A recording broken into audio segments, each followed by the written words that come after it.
Yo, Beans, watch this clip. Ready? Oh, wait. Oh! That was crazy. Parker, Yo, wasn't he sleeping? Wasn't he sleeping? Bro, he was just. Did you see that clip? Bro. Yo, he just. Alright, bro. Alright.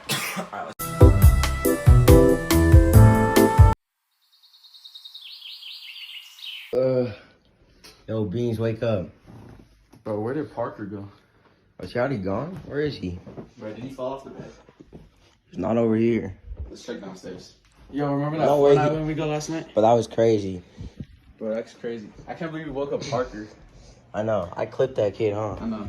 Parker looked like off when he woke up, though. Yeah, I know. He was making all weird noises and stuff. Yeah. Is he already eating breakfast? Parker, are you down here? Parker, what are you doing already down here, bro? What? What do you mean, bro? What? What are you guys even talking Did you see that crazy Fortnite clip we hit? Yeah, it's crazy. Bro, what are you guys even talking about? Bro, you woke up and started sharing a song. Dude, what? Yeah. Y'all did not win any. Bro, you made some crazy Yeah, noises. you were like, oh! Yeah, I don't even remember doing that, so I don't know what you're talking about. bro, it happened. How do you not remember? I don't know. You probably woke up in one of those sleep stages. Yeah, probably. I don't know. Okay, so as you just saw, me and Sawyer were playing Fortnite. We got that big Fortnite W, and then Parker was sleeping, and we woke him up. The next morning, me and Sawyer came downstairs, started talking to Parker, and he couldn't remember anything that happened.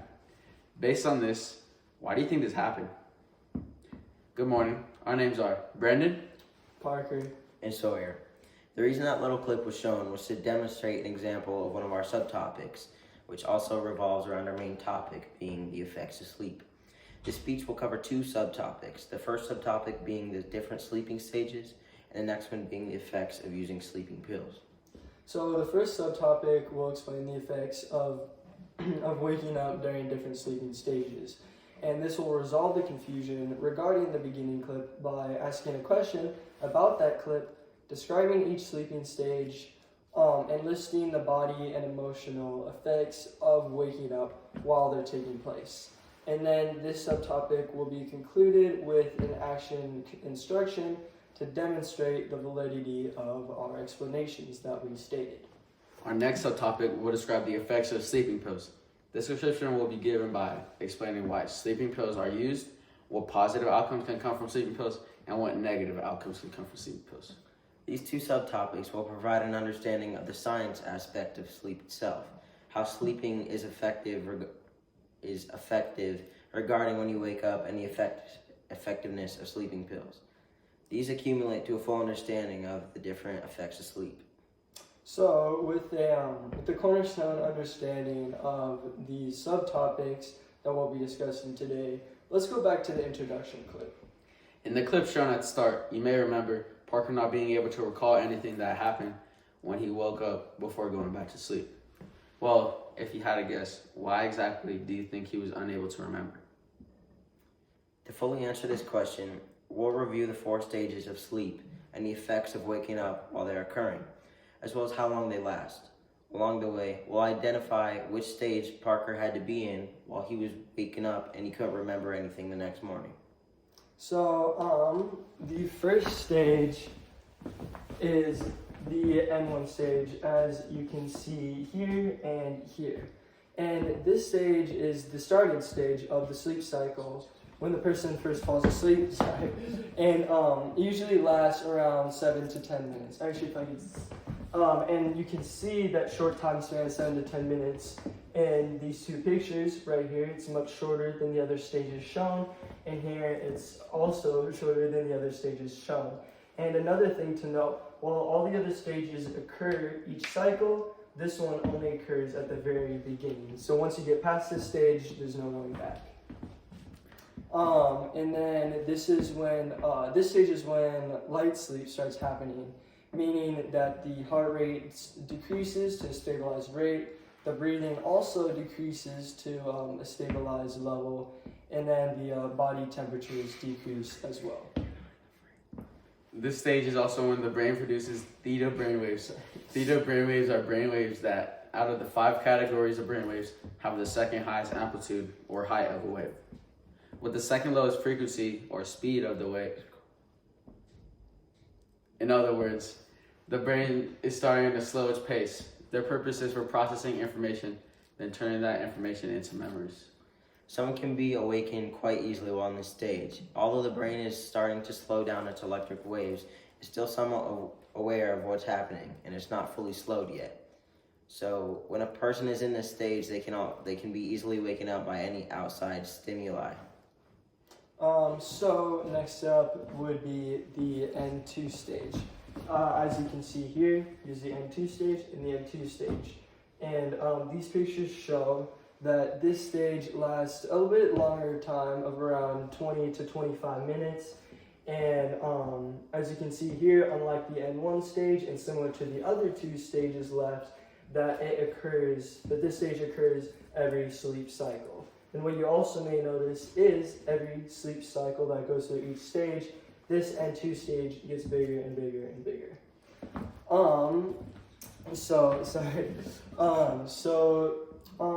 This stage is still considered to be light sleep, but it's also when the body may begin to enter the deep sleep stage, which, according to HealthWave staff, is the deep sleep is the act of the body muscles beginning to relax, body temperatures dropping, and delta waves being conducted.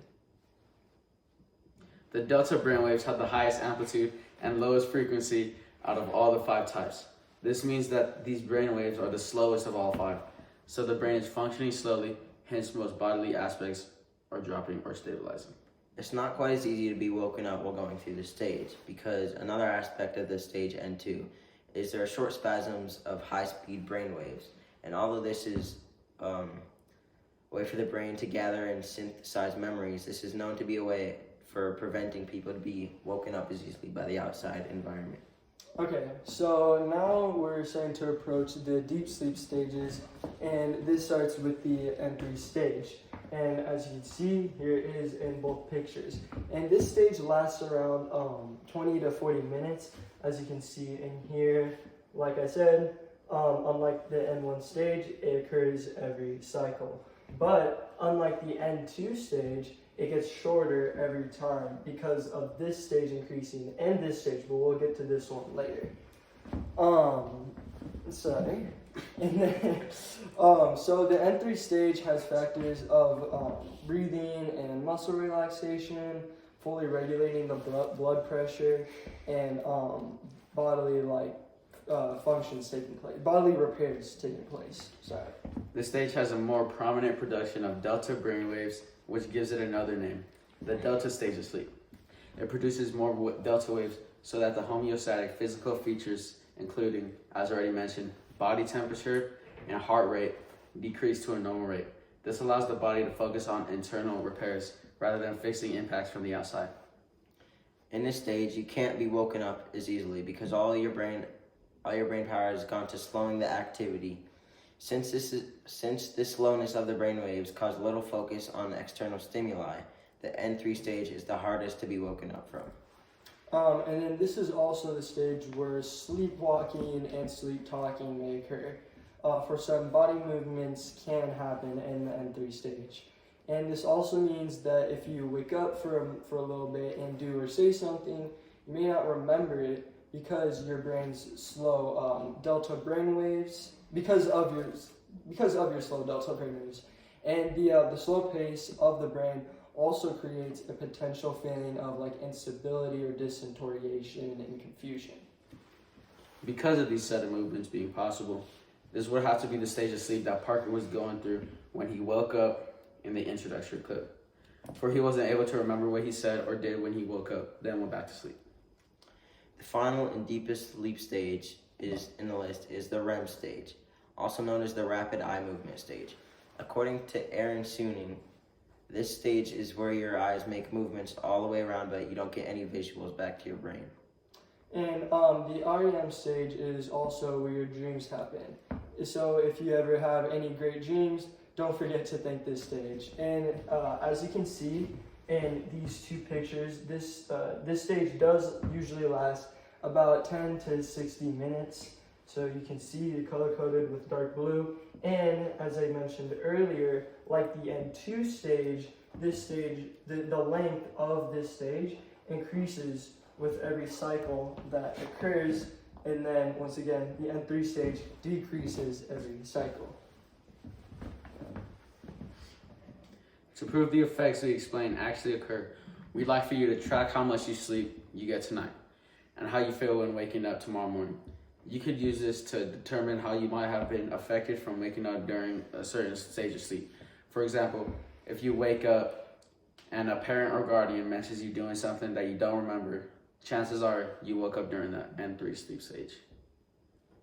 These interpretations of each stage, their lasting period, and how someone wakes up while they're happening, all give an image of the effects of sleep itself.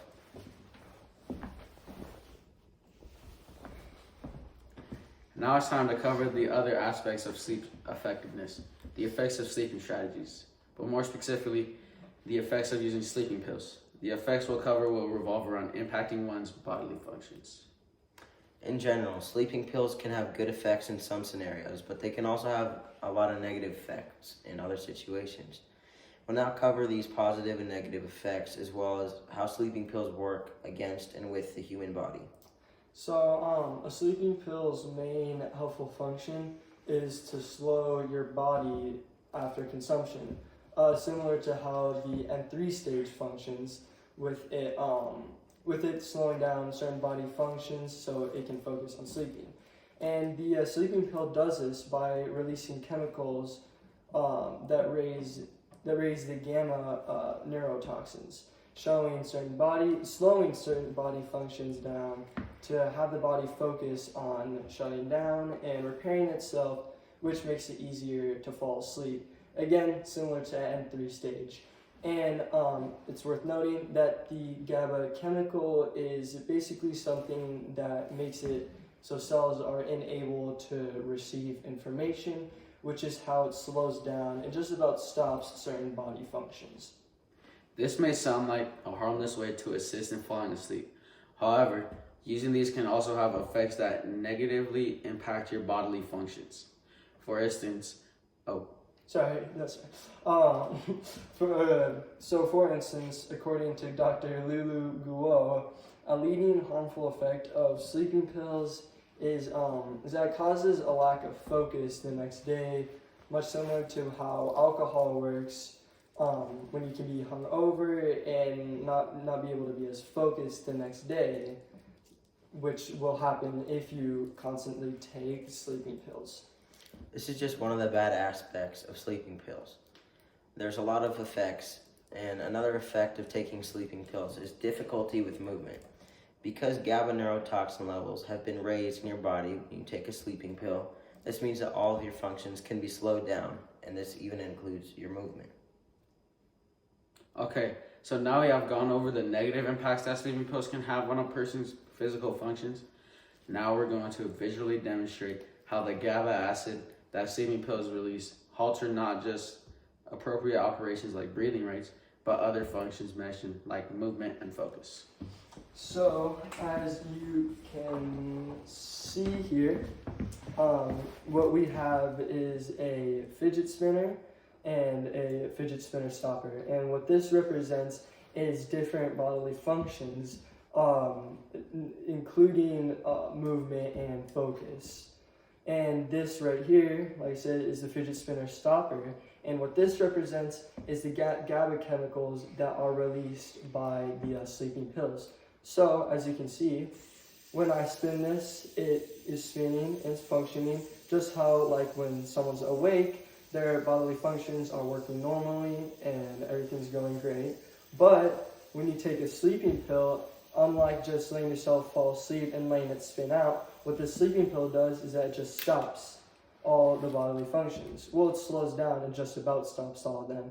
And again, this can be bad because this includes movement and focus, and an inability to do either of those can be negative things.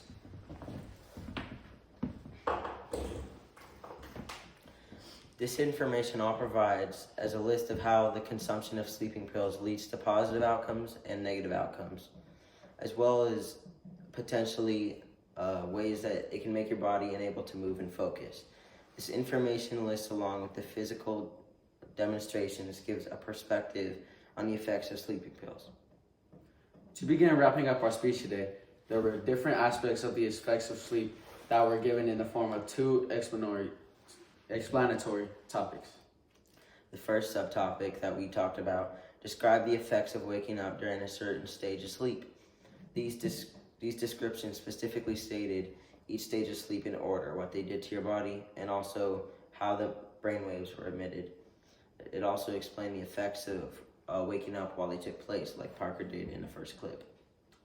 This was followed up by an interpreted list of positive and negative impacts that sleeping pills have.